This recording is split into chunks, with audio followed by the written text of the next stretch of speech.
A very good morning, dear students. Welcome to e-learning classes of Sacred Hearts of the subject Business Studies.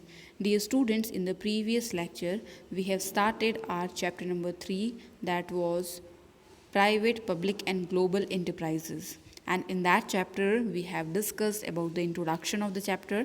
Thereafter, we have discussed about the role of private sector versus public sector since independence. Initially, the greater role was given to the public sector, but its contribution to the GDP was very nominal. So, in the 1991, Government of India adopted the policy of liberalization and globalization, according to which a greater role was given to the private sector.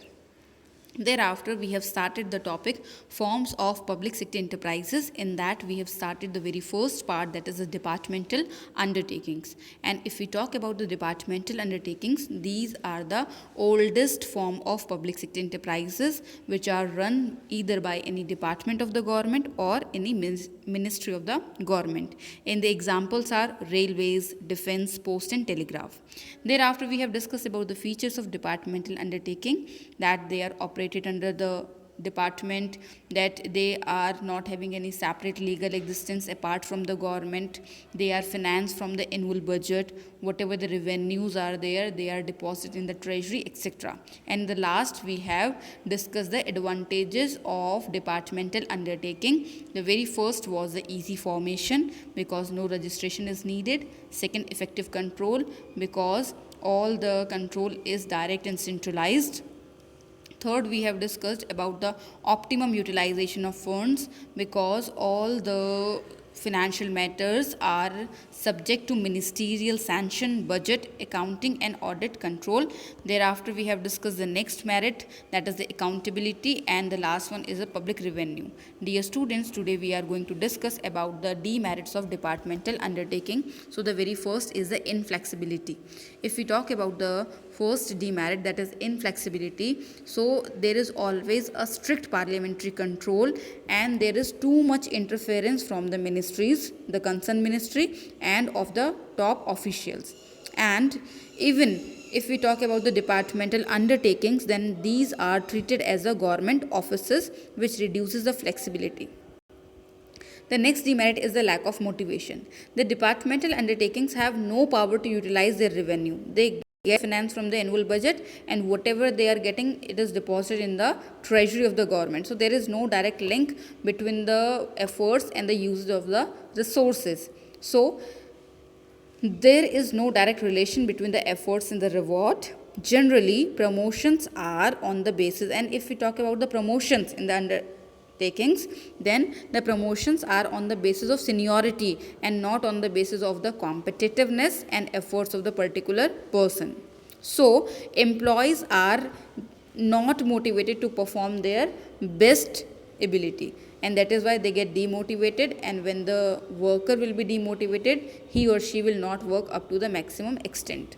The third one is the lack of financial autonomy. If we talk about the financial autonomy, autonomy means freedom. So there is no financial freedom. Just see over here, the departmental undertakings cannot plan long-term investment projects, as they are subject to budgetary control of the government, and budget seems to be very the annual basis. So they are not allowed to use their own revenue freely, as these have to be deposited in the treasury, and it has no independence or freedom of utilizing funds in its own way. They cannot utilize the funds by their own way for the upliftment of the undertakings. Whatever have been planned, according to that only they have to utilize the financial resources.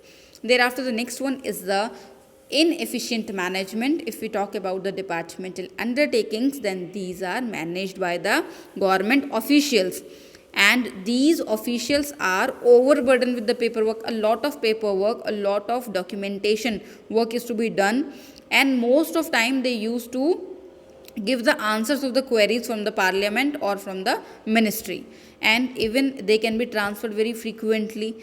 As a result of all these factors, they have less sense of responsibility and efficiency. And the next one is the red tapeism and bureaucracy. If we talk about the red tapeism and bureaucracy, it is one of the most dominant factor or demerit of the departmental undertaking. The decisions in the departmental undertaking are delayed due to the decisions are generally late, and why? Because of administrative formalities, paperwork and procedures etc. Due to all these factors, the departmental undertaking is unable to take the decisions or implementation of decision very fastly.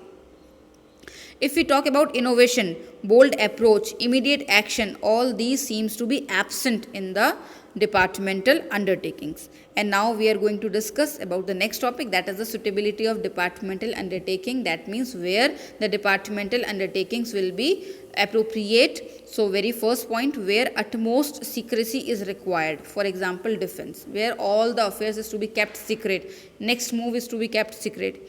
Second, where government control is necessary. For example, broadcasting. No one can broadcast anything. It is to be under the control of the government. जहाँ पे बहुत huge investment की requirement हो, for example aircraft and steel industries. And the last one, undertaking is a source of revenue for the government, for example railways. Now the difference between private and public sector, the formation and private sector is being formed with the lengthy long legal procedure, whereas public sector is not formed with the lengthy legal procedure. Thereafter, objective. Private sector is always having the objective of earning profit, whereas public sector is having the objective of serving the public. If you talk about management, then private sector enterprises are managed and controlled by the board of directors, whereas the public sector generally controlled by board of directors who are the representative of the government. That means indirectly the control of the government or the ministry is always there.